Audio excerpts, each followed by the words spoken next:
Hello, everyone, and welcome. My name is Sasha Brett. I'm a senior associate and certified IRA services professional.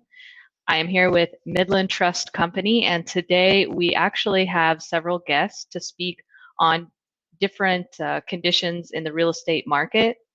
We will be going over market conditions, some investment strategies, lending products and trends, and also a property insurance update. Some of the market has been impacted by COVID, and some of our speakers will tell you where it has not been. I do want to first give a disclaimer that Midland Trust Company, we are not a fiduciary. We do not give investment, tax, or legal advice. So the purpose of this presentation is to bring together a few professionals for educational purposes only. I also want to say that if at any time you're experiencing trouble with audio or video, try to first refresh your screen. You can use the chat function if you wanted to address any issues you may be having. If you have questions, please notice that there is a section specifically for questions, and you can type those there. We are going to have each speaker present, and at the end, we will have some pre-planned questions that we believe are frequently asked, and then we will perhaps do an open forum for questions. Also, we will be displaying each speaker's contact info at the end so that you can reach out to each of the individuals yourself. So thank you again for being here, and we're going to go ahead and get started. Our first speaker is Eric Pfeiffer. So a little bit about Eric. He's been a realtor since 2001 in Southwest Florida. He specializes in residential real estate on Sanibel and Captiva Islands, as well as Fort Myers, Estero, and Bonita Springs. Previously a licensed professional engineer specializing in structural engineering, Eric also obtained his contractor's license, which has been a big help in educating his clients on remodeling and new construction. When not selling real estate, Eric can be found on his boat, cooking a gourmet meal, or on the golf course looking for his out of bounds ball. So we're going to go ahead and have Eric join us, and he'll begin his part of the presentation. Thank you, Sasha, and welcome everybody. Thank you for joining us today. We have a great panel of experts who are going to cover a lot of hot topics in the real estate industry. And as the broker owner of Pfeiffer Realty Group since 2008 and a licensed salesperson since 2001, I'd like to share with you today the state of the real estate market in Southwest Florida, and then a look at how our industry has changed since the onset of COVID-19 in March of this year. So on March 16th, the authorities basically told us to shelter at home and only leave our home for essential items such as and medications. I'm sure all of you had similar experiences, and we were all wondering how long this could go on. With our eyes glued to the news and taking direction only from the people on TV, I literally thought that our real estate business could be shut down and damaged indefinitely. To make matters worse, in Southwest Florida, we have more of a seasonal business here, with it slowing down in the summer. So I thought it was very possible that we would not revert to normal until later in the fall, or even later than that, when things typically pick up for our seasonal business. We even started receiving calls from investors who said, well, it's going to get really, really bad, so please put me on the top of your list. And if there are any sellers who are desperate and they want to unload properties quickly, please give me a call. And we did not get a lot of calls. The emails stopped rolling in, and everybody was just focused on their families and their health. And then what ensued after that was just a total shock to all of us. Real estate activity online started going crazy. The number of visitors to our website, PfeifferRealtyGroup.com, was hitting an all-time high, and people were sitting at home, literally shopping for houses. And what else could they do? As a top listing agent, we are very fortunate to have many beautiful homes and condos listed for sale. And the number of views and the number of saves of our listings on Zillow.com was increasing daily, as was the traffic from our Facebook campaigns. And that reflected the same busy activity. As a top advertiser in our area and a partner with Zillow, we were getting inundated with calls and emails. As much as people were shopping online on Amazon, they were also looking at homes for sale. And why wouldn't they? Sanibel and Captiva Islands would be a beautiful place to be during a shutdown. Our beaches and bike paths were wide open. Tourists had gone home, and there were days when you literally could have skateboarded down Periwinkle Way without seeing a car. You could have walked a few miles on the beach in beautiful weather, staring at the Gulf of Mexico without seeing anyone. And so many of our clients from Massachusetts, New York, Illinois, Minnesota, Missouri, throughout the Midwest, etc., they all wanted to be in Southwest Florida. So our concerns then shifted from not worrying about business, but wondering how can we help our customers view the properties when they are not here. And so yet another shift was taking place in real estate. The internet, all of the websites, the online portals, aerial photography have made this business evolve every year. And those agents who embrace technology, along with good old-fashioned relationship building, thrive. And that's what we do here at Pfeiffer Realty Group. With so many of the properties being vacant because of the shutdown and after the mass exodus of the snowbirds returning to their families and homes elsewhere, we were able to access properties to assist our clients in making the right decisions about the best properties for them. While there are many options to show properties virtually, such as pre-made virtual tours, 3D walkthroughs, etc., we found that the most effective tool in selling real estate was simply FaceTiming with our clients while walking through their favorite properties. This way, our clients could direct us to walk through the home at their pace, envisioning themselves and their furniture throughout the home. To improve the experience, we also send clients a 3D tour of the home and a floor plan prior to the FaceTime tour. And then after the FaceTime tour, we'd head back to the office and schedule a Zoom meeting to discuss the property and provide comps to assist our clients in making an appropriate offer. All of the documents required to make an offer are accessible to our clients online. And Pfeiffer Realty Group's contract software allows us to fill out the documents live while the client is reading the contract along with us. All of the cloud-based documents would then be initialed and signed electronically by the clients, and the end result was an offer without seeing the home and without ever printing a piece of paper. During the due diligence period or the inspection period of the contract, the home inspections were done at the property, and we would once again FaceTime with the customers to see any of their concerns live. Appraisals and surveys were taking place as the vendors practiced safe social distancing. And of course, closings have always happened remotely with email and FedEx delivering the documents. We haven't had a client walk into our office since Monday, March 16th. And yet we're on pace to have our best second quarter ever. And that is comparing these months this year to every year dating back to my first year in 2001. So real estate has shifted again. Of course, the shift was bound to happen thanks to technology always changing in our lives each day. But in this case, the cheese was moved rather quickly due to the pandemic, and we were forced to adapt even quicker. So with all of these sales, how does the real estate market currently look in Southwest Florida? And is all of this activity because of COVID-19? Well, certainly not. There are certainly other variables and external factors that always affect real estate. The inventory is a big factor. So the inventory was actually low for a season this winter, and we had a very strong selling season. So when everything went into place for the shutdown in March, our inventory was extremely low. Demand increased significantly. So why was that? I attribute the increase in demand to three factors.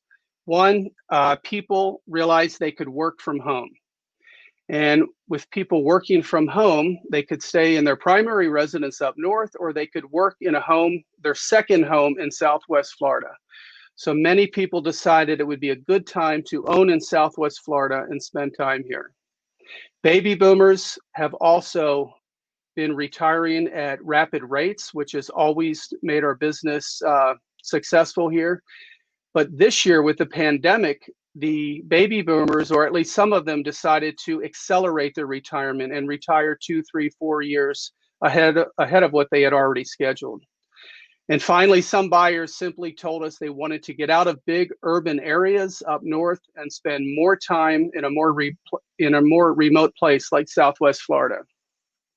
Another external factor, of course, is interest rates. I'm not going to steal the thunder from my friend David Wright, but clearly everybody is enjoying historic lows for a long period of time with interest rates.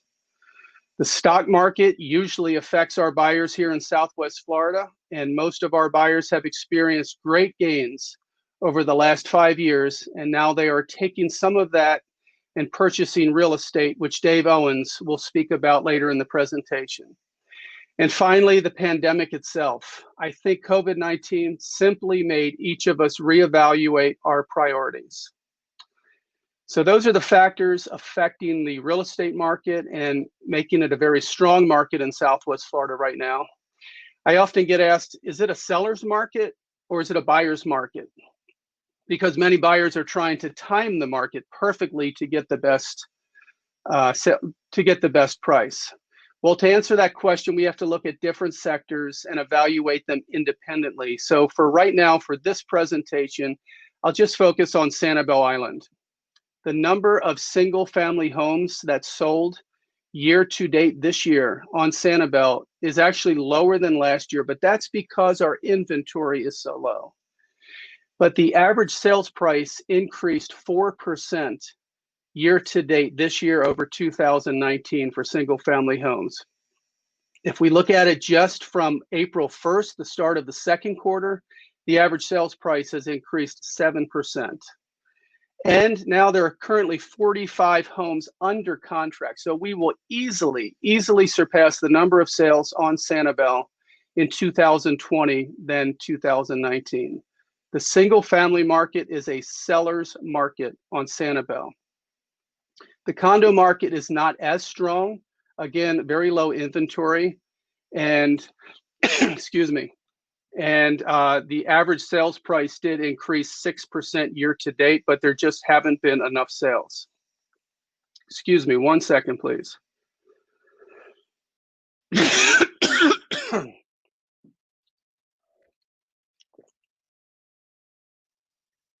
I'm very sorry about that. I usually don't talk this long and without people interrupting me, like my good friends who are about ready to speak. But that is the end of my presentation. I'd be happy to give you a market analysis for your specific sector if you reach out to me by email after the presentation. But with that, I think I'd like to turn it over to Dave Owens. Thank you. Thank you. Thank you for that, Eric. That was a lot of great information. And I would like to first introduce Dave before he speaks. So Dave Owens is the proud founder of Midland Trust Company. We are a firm that specializes in helping taxpayers minimize taxes through the use of 1031 exchanges and self-directed IRAs. He started his business over 25 years ago as a CPA firm on Sanibel Island, and today has over 60 employees throughout Fort Myers, Chicago, and Sioux Falls. Dave is a certified public accountant, certified exchange specialist, and a proud member of the CCIM and the Federation of Exchange Accommodators. He is also the chairman of the board, president for Sanibel Captiva Bank. He brings years of experience to the investment industry and has taught many courses on deferring taxes using a 1031 exchange and self-directed IRA. So Dave, we're going to let you go ahead and present. Thank you very much, Sasha. I appreciate it. I'm going to talk briefly today about the investment real estate market and what we've seen from the 1031 and the self-directed IRA side. So we have two specialty services that we focus on, and I'll talk directly to real estate today. We do 1031 exchanges, which are a tax tool that allow people to sell investment real estate and buy additional investment real estate and pay no taxes, assuming they reinvest all the proceeds. So that's our first service. The second service is self-directed IRAs, where we teach people how to purchase real estate in an IRA account. So it's a very interesting time. I think Eric was a good person to go first because he really talked about how up and coming the residential market is right now. It's really, it's so busy in that market right now. It is directly affecting the residential investment market because the demand is so high. The investment market is actually down. We are actually showing, this is the first decrease we've had literally in about 12 years going into 2020 that we've had, that we have not had in the past. And just like Eric was saying, come March, most of the transactions that we saw on the 1031 side did complete through the end of March, but after that we saw a significant decrease.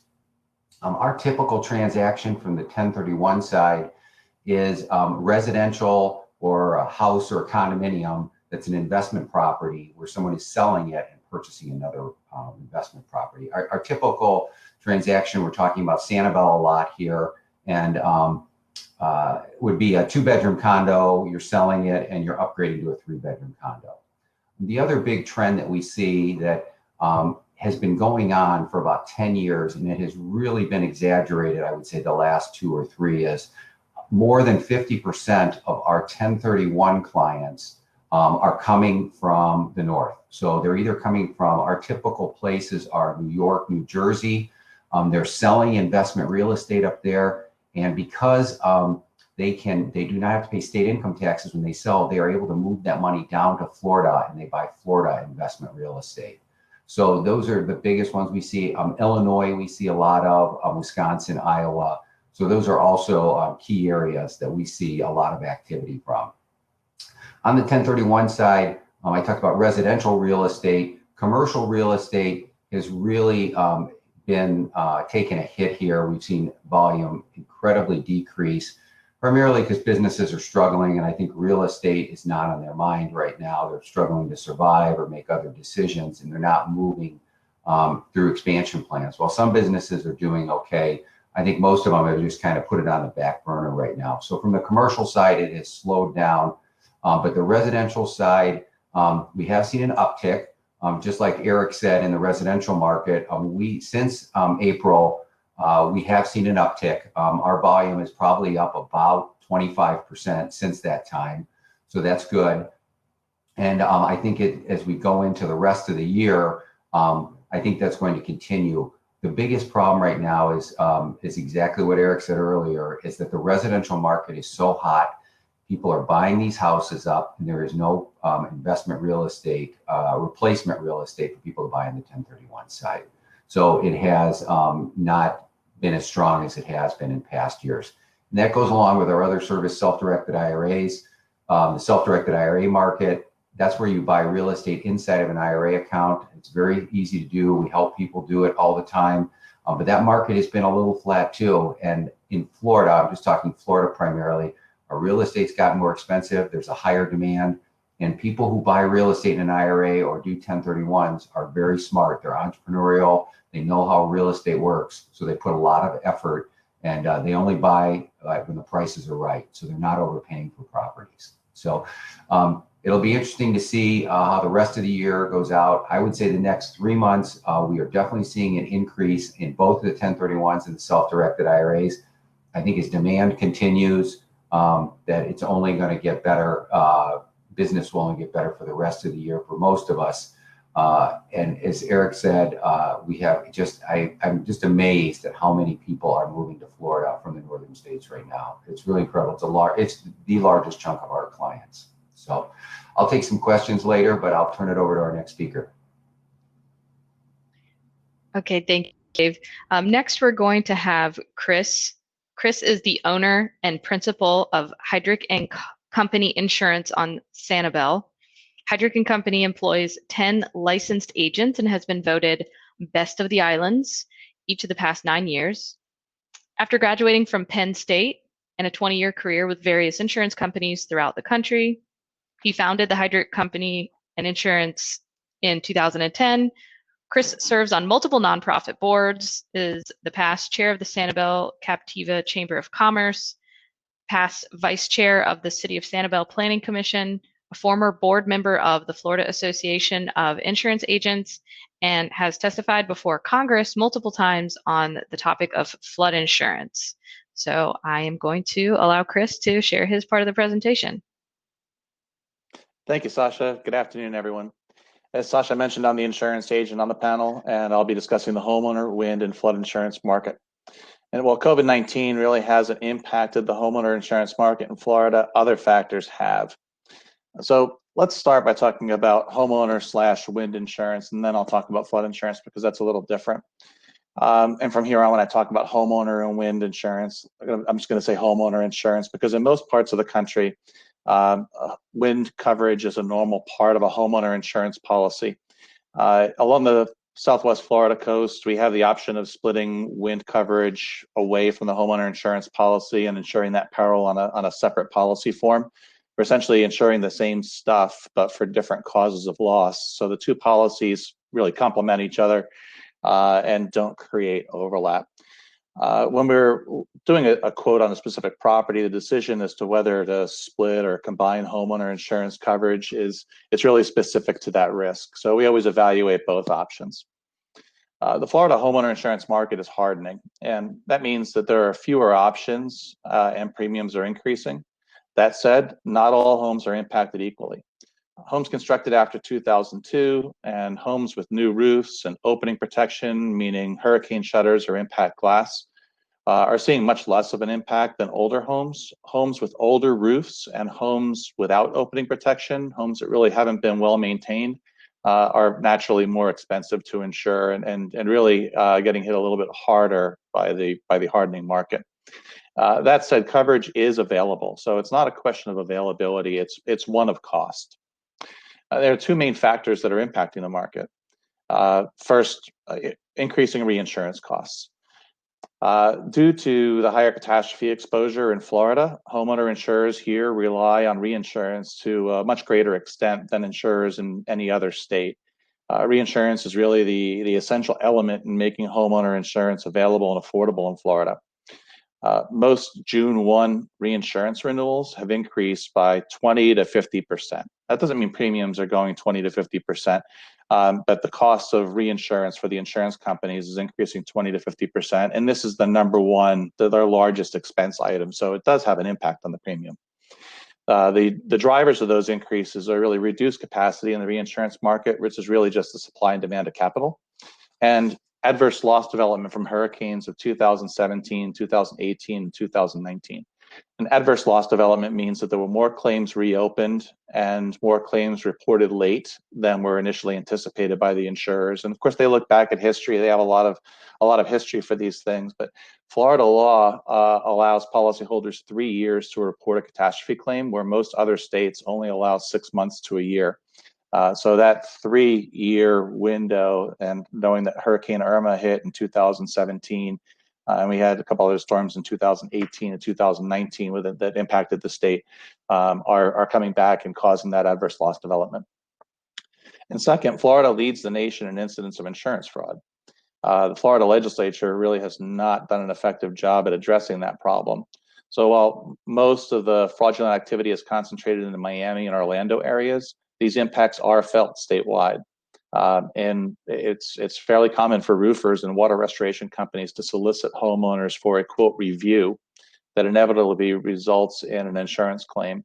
And these bad actors will then ask the homeowner insurance companies to assign their rights under the policy, which allow those bad actors to drastically inflate costs and sue insurers, which naturally comes back in the form of higher insurance premiums. And another thing that feeds this behavior is the way Florida statute allows attorneys to be paid when suing an insurance company. Attorneys suing an insurance company are paid much more in Florida than they are in any other state. So as a result, we've seen most insurers increase premiums, tighten underwriting, and reduce coverage. And homeowner premiums overall are typically increasing anywhere from 15 to 30% on most renewals. Again, newer homes and homes with recent updates and opening protection fare better than older homes that have not been well maintained. And the only way to know for sure what the cost of a homeowner insurance policy is going to be for a given home is to obtain a wind mitigation inspection and a 4-point inspection. And these inspections document the construction features of the home that can drive wind mitigation credits that can be as much as 75% of the premium. So it's very important information to have. Flood insurance is an entirely different topic. Most of the flood insurance in the U.S. is provided by the U.S. government through the National Flood Insurance Program, or NFIP. However, over the past 5 years, private insurers have entered the market and can sometimes provide better coverage at lower premiums. The three most significant factors that impact flood insurance premiums are the flood zone, the foundation type, and occupancy of the home. So there are 2 flood zones on Sanibel at this time, AE and VE. Both are defined by FEMA as having at least a 1% chance of flooding in any given year. But the VE flood zone adds the impact of wave action, which would increase the severity or expected amount of loss as opposed to the frequency of the loss.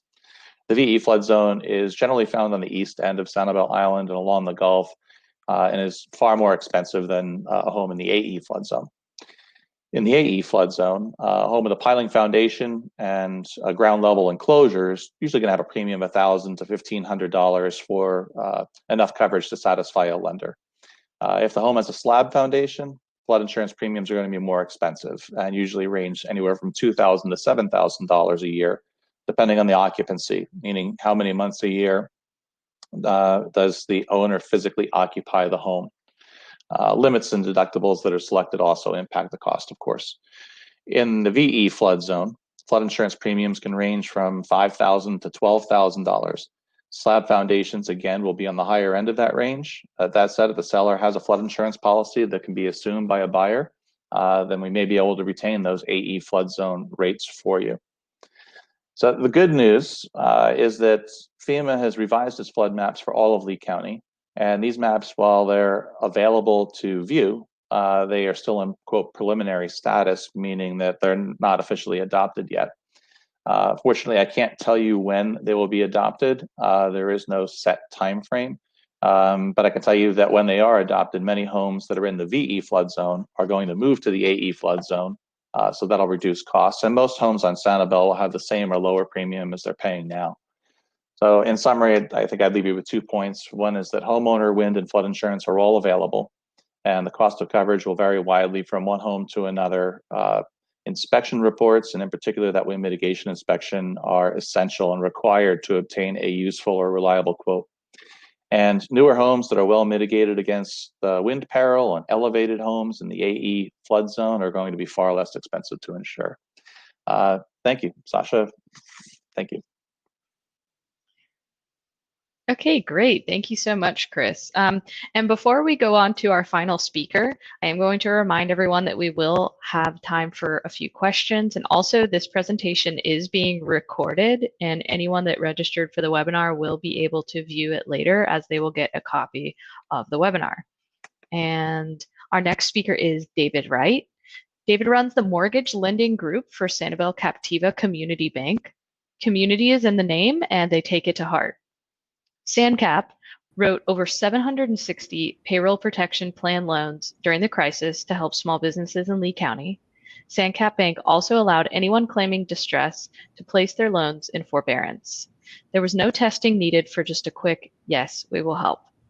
In response to the COVID-19 pandemic, Sanibel Captiva Community Bank quickly mobilized 25% of the small but mighty staff to help customers navigate the Small Business Administration Paycheck Protection Program. As a community bank, the processes are nimble and efficient, allowing to assist non-customers whose financial institutions were unable to help them.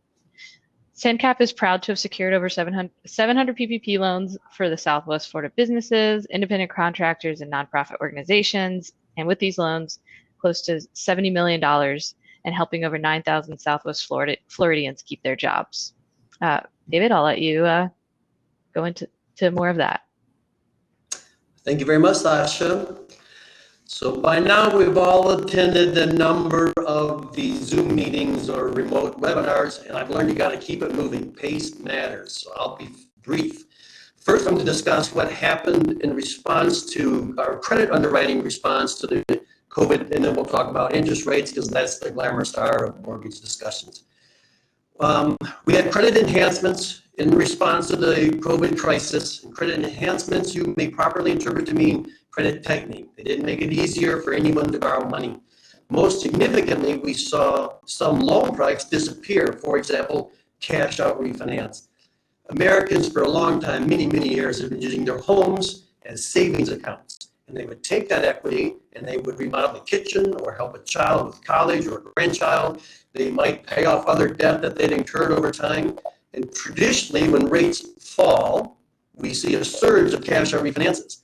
But the Federal Home Finance Agency, which oversees Fannie Mae and Freddie Mac, pulled support for purchasing certain types of cash out refinances. I won't bore you with the details, but the servicer said, hey, Fannie, Freddie, if you may not buy these loans from us, we're not going to write them anymore. And so cash out refinances disappeared. That's the bad news. Hi.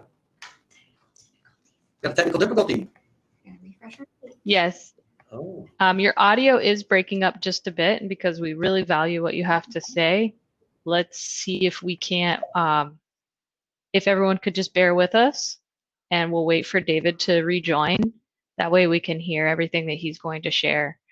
Thank you for the few in the chat function that shared that. And hopefully everyone is enjoying the information, finding value in the information that we're sharing. So if everyone could just give maybe 2 minutes while we try to work out David's mic. Hi. How is it better now? It seems to be. Okay, perfect. I don't know how much of that scintillating conversation you missed. Shall I take it from the top? Yeah, please take it from the top if you would, David. Okay. In response to the COVID, there were credit enhancements imposed on mortgage loans. Credit enhancements really mean credit restrictions. They didn't make it easier for anyone to borrow money. One of the things we saw was the disappearance of cash out refinance. Americans for a long time had used their homes as savings accounts, and they would take that equity and remodel their home or pay off credit card debt. Am I still good? Thumbs up. Pay off credit card debt, or I've lost track of that. But in any case, they pulled the loan product, so you can't do a cash out refinance. Headphones. Oh my word. Okay, here we go. Thanks for bearing with us, David. You're welcome. How's that? I think that's going to be good. Okay, perfect. All right, we're not going to do that topic again. I'm sick of it. But here's the good news.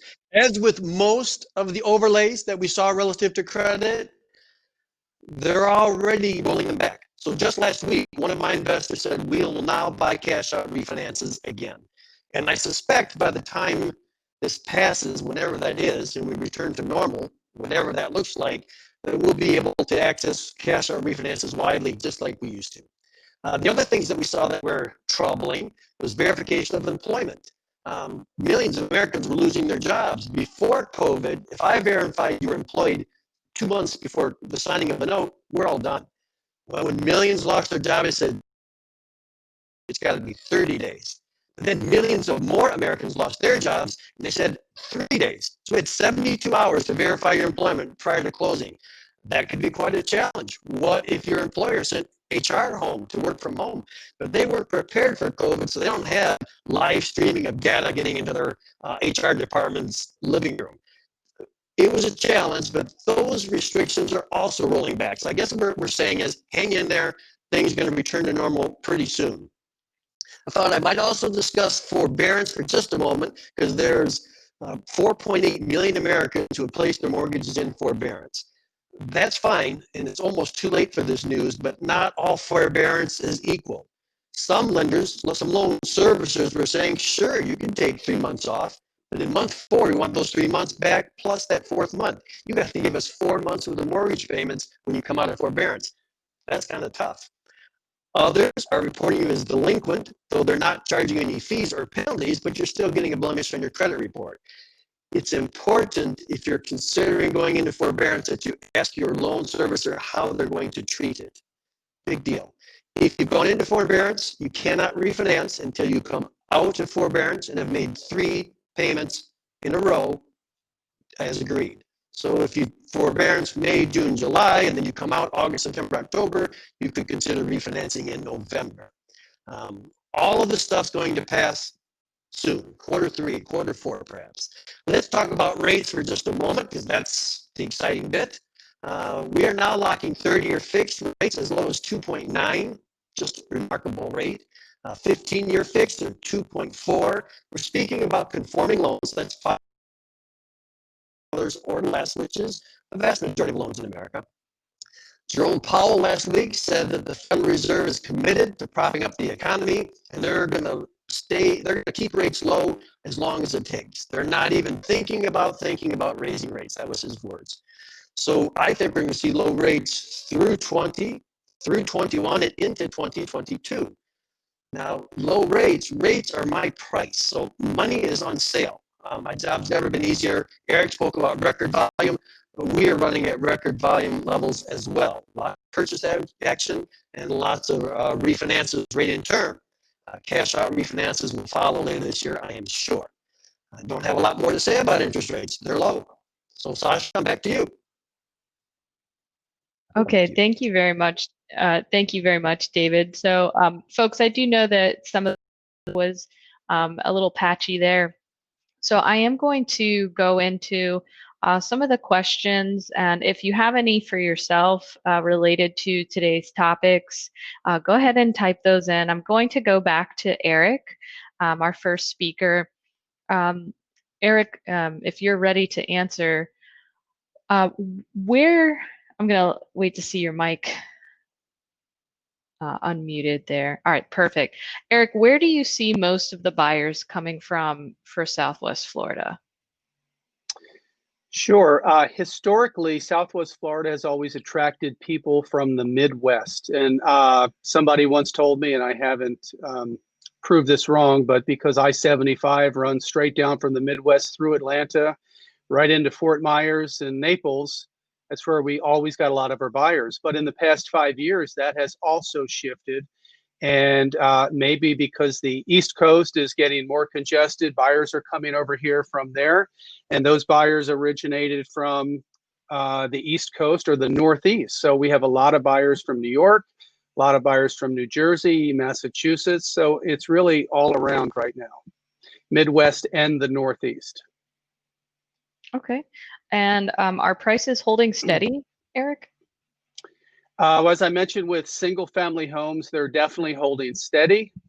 I mentioned an increase this year over last year, and I foresee that to remain consistent throughout the end of the year and into next year, provided the inventory stays low. If we all of a sudden are inundated with a lot of new listings, then that could certainly change. And then with the condos, the market is at best flat and probably dropping a little bit. But keep in mind, Sasha, the buyers are totally different. A condo buyer most likely wants to use the property for 1 or 2 weeks a year and then rent it out to get some rental income to offset the taxes, insurance, condo fees, etc. And then a single family home buyer is somebody who wants to use it for 3 months, 6 months, or even live here full time. So different types of buyers there. Okay. When is the best time to buy in Southwest Florida? Why don't you switch to another question for somebody else, and I'll come back. All right, Dave, maybe you can answer this one. We do have a question from the audience. This was to Dave or Eric. What percentage of the sales are cash versus financed? Is that something you could comment on? Well, the recent number I heard, it was over 60% on Sanibel. So I'm sure that has not gone down, that there are cash transactions on Sanibel. It's at least 60%. Okay. So with that said, I'm sure it's a little lower in town, but that's where it is. All right, Dave, I'll go ahead and go into your questions while we have you. So how has the real estate investment market held up through 2020? Well, I mentioned before, the commercial market has really decreased quite a bit. And when I say that, when we see a 1031 exchange, a commercial deal at maybe $2 million or $3 million versus a rental house at 250 or 300. So I can tell the transaction dollar volume is down quite a bit because that commercial volume is down. But our clients are smart. They're always looking for deals. VRBO, condos, like Eric mentioned, they're great rental properties. For the most part, the laws are written to be very favorable here. So I think the rental real estate market, no matter it's a house or a condo, is going to continue to be strong here. And like I said, I told you our volume in the last month has been up about 50% on the 1031 side. So. Okay, another question from the audience. Any comments regarding the multifamily real estate market? Maybe like multiplexes or duplexes? Well, we see a lot of 1031s and those duplexes. Like Cape Coral has a ton, Lehigh has a ton out here. So we see a lot of 1031s in that market. Those are also great self-directed IRA investment properties. You can get them for, honestly, out in Lehigh, Cape Coral is probably about 300, but they're good, solid rental properties. And as I think Eric mentioned, with the stock market, our clients are looking for stability. They're smart people. They know what they want, and they are, they're savvy people. So they understand the markets. And what are the main benefits for an investor in performing a 1031 exchange?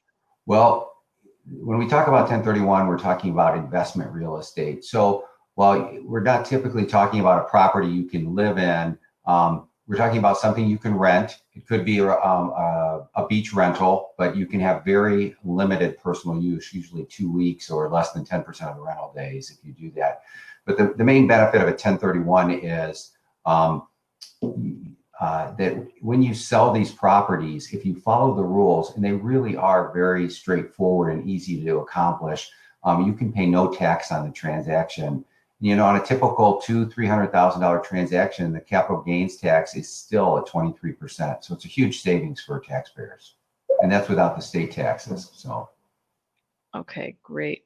I am seeing a few questions coming in. If it's for anything specific, I personally will reach out to you and answer those questions. So I am looking for general questions at this time for the live webinar, but just be assured if anyone has a question, we will make contact with you. And Dave, just finally, do you see any trends in the real estate market in Southwest Florida for this fall? I think as the economy opens up, I was up in Chicago for 3 weeks. It's a different economy up there than it is in Florida right now, especially in Chicago. I mean, they're really at phase one. They're just getting going. And I think as the whole economy and the whole world opens back up, it's only going to be better down here. And I've heard it a dozen times, and I see it. I just had a neighbor buy our house from up north. I'm not knocking the states up north, but people don't want to live in the cities and they don't want to live in the high tax states, so they're coming to Florida right now. So. Okay. Great. I think we will see if Chris can answer a few questions for us. So Chris, you are our insurance expert. So you did give some ranges for the cost of flood insurance. How about homeowner and wind insurance cost? Homeowner and wind insurance is a lot more property specific. If I was asked without any documentation, without a wind mitigation inspection, the best range I could give you is somewhere between $4,000 and $20,000 a year, which I recognize is not a useful range. And that's because the wind mitigation features are really specific to each home. I could look at a property and know what flood zone it's in. I can have a pretty good idea what kind of foundation it has. There's no way to estimate the construction features of the roof, what size nail was used to hold the roof deck to the trusses, what device is used to hold the trusses to the walls. So the wind mitigation inspection is absolutely critical to coming up with any kind of realistic insurance estimate for wind and homeowners. Okay. How does the cost of insurance differ between a single family home and a condo unit? Well, naturally, a condo unit is going to be a lot less expensive for the personal insurance. Overall, it's going to be specific property to property. But in Florida, the Florida statute defines what insurance responsibilities the unit owner has versus the association. The unit owner is responsible for insuring everything from the paint in for a given unit. So the association is going to have its own insurance coverage that covers the exterior of the structure, and then the unit owner will purchase a policy. Normally it's about $2,000 a year. It could be significantly higher than that, depending on the type of structure and the size of the unit and the limits that are there. But for most of the condo units that we see, it's about $2,000 a year for the personal unit owner's policy, and then the association's insurance premiums are charged through the monthly fees. Okay. And when was the last time Sanibel flooded? Do I really need flood insurance if I'm living on Sanibel? Well, the last time Sanibel flooded, and a couple other guys on the panel here have been on Sanibel a little longer than I have, but I would think that the last large flooding event was probably Hurricane Donna in 1960. That doesn't mean that it's not going to flood. It doesn't mean that we're due for a flood. I think what I'd say is that it's really an irrelevant way of looking at the question. Most floods are events that have, quote, never happened before. Think about Hurricane Katrina, think about Superstorm Sandy, think about Hurricane Harvey in Houston. If someone would have said Houston could get 5 feet of rain in a day or two before it happened, everyone would have said it happened. So flood insurance tends to, more often than not, be covering events that have never happened before. Rather than try to guess as to whether or not a storm is going to occur, it's better to ask yourself 2 questions. Do you have the assets to be able to absorb the loss if it occurs? And do you have the risk tolerance to retain that risk if you choose not to insure? And those are the 2 questions that you should ask yourself when determining whether or not to buy an insurance product. Okay. And Chris, I have a question for myself, actually. Does trying to purchase flood insurance during hurricane season impact the rates? It does not. No, the insurance companies don't change their prices or change their availability based on time of year. Okay. I'm going to throw a question out for the best person to answer. Eric, I see you. If you want to go ahead and unmute your mic, go ahead. I just wanted to comment on when did Sanibel flood last, and Chris was accurate, but as a trained civil engineer, we were always taught that the 100-year storm or 100-year flood doesn't mean it only happens every once 100 years, in 100 years, but it means rather there's a 1 in 100 chance of it happening every year. And our big hurricanes here were 2004 Hurricane Charlie, and we really dodged a bullet with the flooding. We did have a lot of vegetation knocked over and some structural damage along the beach, but we did not have flooding. And there were so many other variables that came into play, such as where was the tide at that time and how quickly was the storm moving in and out. And then again, with Hurricane Irma in 2017, the eye actually turned in south of Fort Myers into more Marco, Naples, and we were on the good side of the storm. We had no flooding again. So I would not base your decision to purchase flood insurance on the last time the island flooded. Okay. And one more question for Chris, while we're on the topic of insurance, where someone would like to know, where can we find specific flood zone classifications for a particular address on Sanibel? So FEMA publishes all of its flood maps. They're available online. What I'd say is if you Google FEMA Map Service Center, that will bring you the link. I was actually just looking it up to see if I could type in exactly what the link is. If I can find it, I'll type it into the questions or chat section. But Google FEMA Map Service Center, and you'll have the tools there that you need. Okay, thanks. So I am going to throw out a question. I feel like it's probably an Eric question. So is there any evidence that the permanent full-time residents of Sanibel are increasing, or are we just a tourist destination? That's a great question, and I'd have to think about that. We've always had about 5,500 to 6,000 people live here full time. And if I had to guess over the next year, I would say that would be increasing, but it certainly is primarily a tourist destination. With tourism meaning not only weekly rentals, but people living here for 3 months, such as snowbirds, maybe as long as 6 months, but not full time. Okay, great. And this one would be for you or maybe Chris. How does one find a reliable inspector? Usually a real estate agent that makes that recommendation. So I think Eric might be a better person to answer that. Well, I never want to push one home inspector. I certainly have people who I have personally recommended more than others, but I always recommend 3 home inspection companies. And I recommend that the buyer have a quick chat either by email or on the phone with that person to ask questions and just see how the inspector replies to see if it's a good fit for you. Okay, we are going to go to David for some questions now. I think I was told that his audio should be good to go. So, David, thank you. Hello. Hi. So, David, and for anyone that was having trouble hearing him, David is he runs the mortgage lending group for Sanibel Captiva Community Bank. Sanibel has done over 700 payroll protection loans. He talked a bit about forbearance and interest rates. So with that being said, have there been any changes to lending or credit in the face of the COVID pandemic? There have. I addressed some of those, but I understand that wasn't all heard. But here's the short version. Some loan products disappeared, cash out refinance being most noteworthy. They're going to come back, however. They're already beginning to reappear.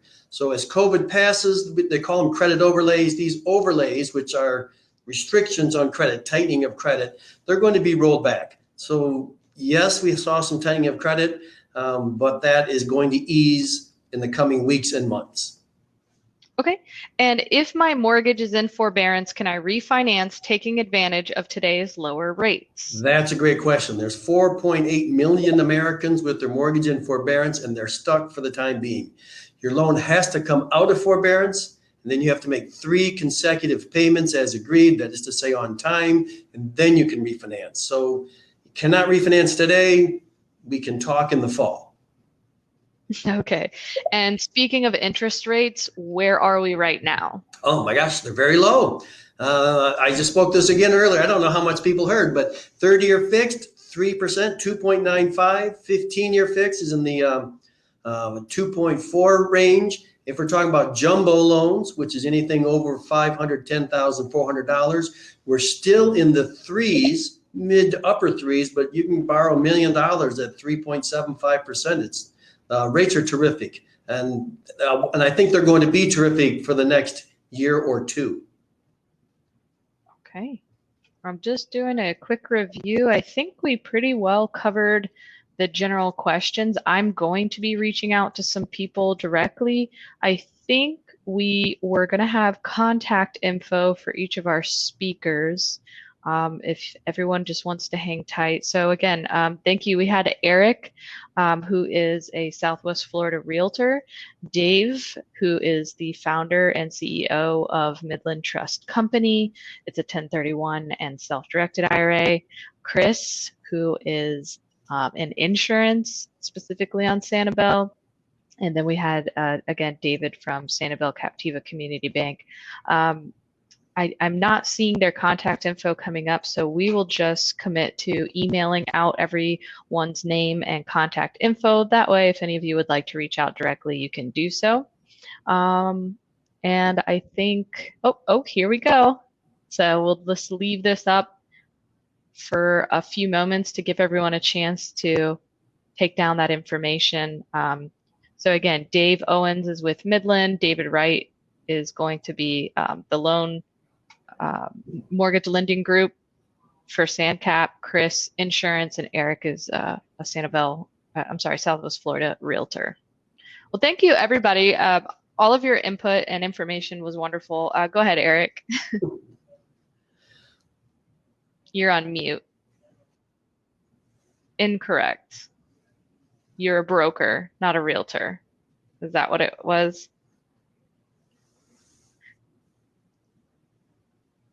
Start again. Chris Heydrich's phone number is incorrect. Oh, thank you.